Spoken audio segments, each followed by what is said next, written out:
All right, guys, let's talk about the difference between PEMF and EMF. Now, I've made other videos on PEMF therapy. It's therapeutic, it's safe. I'm a very big fan of it. But people get it confused. They hear PEMF and they get it confused with EMF. Now, with EMF, basically what we're referring to is any of these household appliances, the electrical grid, they can produce what's essentially called dirty electricity, and it can be harmful, and we don't really know how harmful at this point, and that includes cell phones. But people get confused, and I kind of want to break down the difference. I'm going to keep this video as basic as I can. I have to talk a little bit about wavelength and frequency, but I'll give you a real world example. Hopefully that will help you understand the difference, what we're trying to accomplish, and kind of break up some of this confusion. So when we talk about whether it's PEMF, whether it's EMFs, whether it's light, infrared light, X-rays, it all exists on this big spectrum. Now, PEMF is only a very tiny part of this spectrum. Now, if I was to give you just a basic example, this would be it. Okay, so we have something common like our microwave oven that you might have in your kitchen. That's an EMF. Okay, the thing you're going to see with EMFs that are not healthy for our bodies is they have high frequency. Okay, now what we mean by high frequency, you're going to hear the term hertz or gigahertz. A microwave oven can run at 2.5 gigahertz. Now that's 2.5 billion hertz or cycles. That's a very high frequency.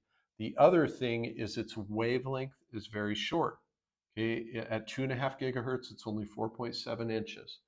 Now just kind of bear with me here. Now we're going to talk about PEMF. Now if we have PEMF and it's therapeutic, I mean it's helpful for the body, it's going to be flipped.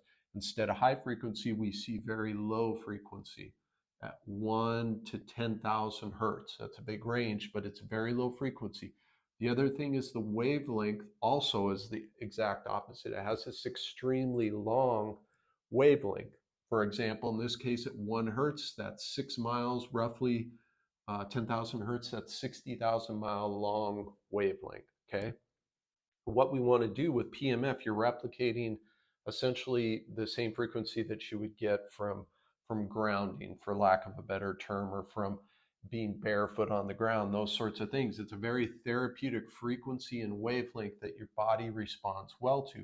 The other thing is this wavelength, because it's so long, it's actually able to go through your body. Well, why is that good and why is a microwave bad? Because at this very short wavelength, it can't get through your body. So if you get too close, what can happen is that short wavelength can't make it through your body. It gets absorbed by your body.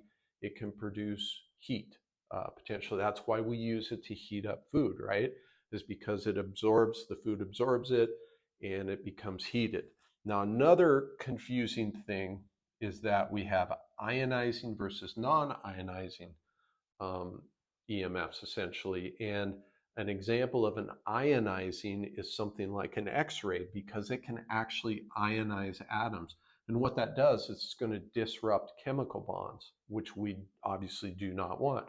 Versus PEMF is non-ionizing. It doesn't carry enough energy to actually disrupt bonds. But what it can do is it carries enough energy to help stimulate and produce a charge at the cellular level, which is exactly what we want. Again, I explain this in more detail in my PEMF videos.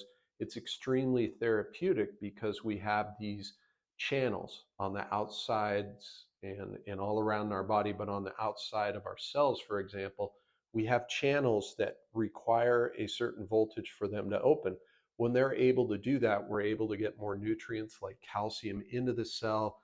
We're able to see improved bone density, improved energy production, ATP production, improved blood flow. Okay, so while PEMF and EMF, the names are similar, they're vastly different as far as what they're doing in your body. So I hope this video was kind of able to project and display the differences.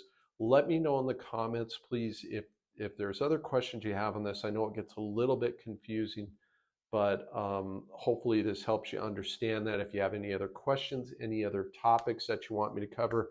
One other thing, I talk about this stuff a lot more at my website. There's a link in the description. There's also a free checklist there for you of natural therapies I personally use and recommend. So make sure to go grab that. Hope the video was helpful, you guys. I'll see you in the next one. Thank you.